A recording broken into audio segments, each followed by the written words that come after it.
किं परम् कर्म तज्जडम् कृतिमहोदधौ पतनकारणम् फलमशाश्वतम् गतिनिरोधकम् ईश्वरार्पितम् नेच्छया कृतम् चित्तशोधकम् मुक्तिसाधकम् कायवाङ्मनः कार्यमुत्तमम् पूजनम् जपः चिन्तनम् क्रमात् जगत ईषदी युक्तसेवनम्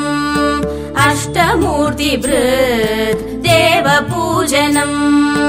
उत्तमस्तवादुच्चमन्दतः चित्तजम् जपध्यानमुत्तमम् आज्यधारया श्रोतसासमम् सरलचिन्तनम् विरलतः परम् भेदभावनात् सोऽहमित्यसौ भावनाभिदा पावनीमता भावशून्य सद्भावसुस्थितिः भावनाबलात् भक्तिरुत्तमा हृत्सले मनः स्वस्थता क्रिया भक्तियोग बोधाश्च निश्चितम् वायुरोधना लीयते मनः जालपक्षिवद्रोधसाधनम् चित्तवायवः चित्क्रियायुताः शाकयोधये शक्तिमूलका लयविनाशने उभयरोधने लयगतम् पुनर्भवति नोऽमृतम् प्राणबन्धना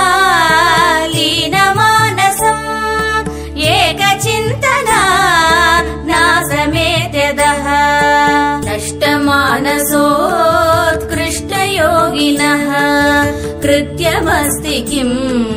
स्वस्तितिम् यतः दृश्यवारितम् चित्तमात्मनः चित्वदर्शनम् तत्त्वदर्शनम् मानसम् तु किम् मार्गणे कृते नैव मानसम् मार्गार्जवात् वृत्तयस्त्वहम् वृत्तिमाश्रिताः वृत्तयो मनो विद्यहम् मनः अहमयम् कुतो भवति चिन्वतः ऐपतत्यहम् निज विचारणम् अहमिनासभाज्यहमहं तया स्फुरति हृत्स्वयम् परमपूर्णसत् इदमहं पदाभिक्यमन्वहम् अहमिलीनकेऽप्यलय सत्तया विग्रहेन्द्रिया प्राणधीतमः नाहमेकसत् तज्जडम् ह्यसत् सत्त्वभासिका चित्क्ववेतरा सत्तया हि चित् चित्तया ह्यहम् ईश जीवयोर्वेषधीभिदा सत्स्वभावतो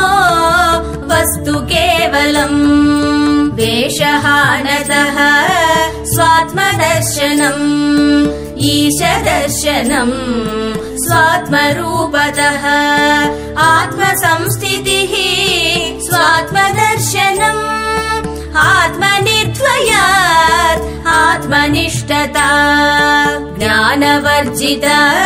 अज्ञानहीन चिज्ञानम् अस्ति किम् ज्ञातुमन्तरम् किम् स्वरूपम्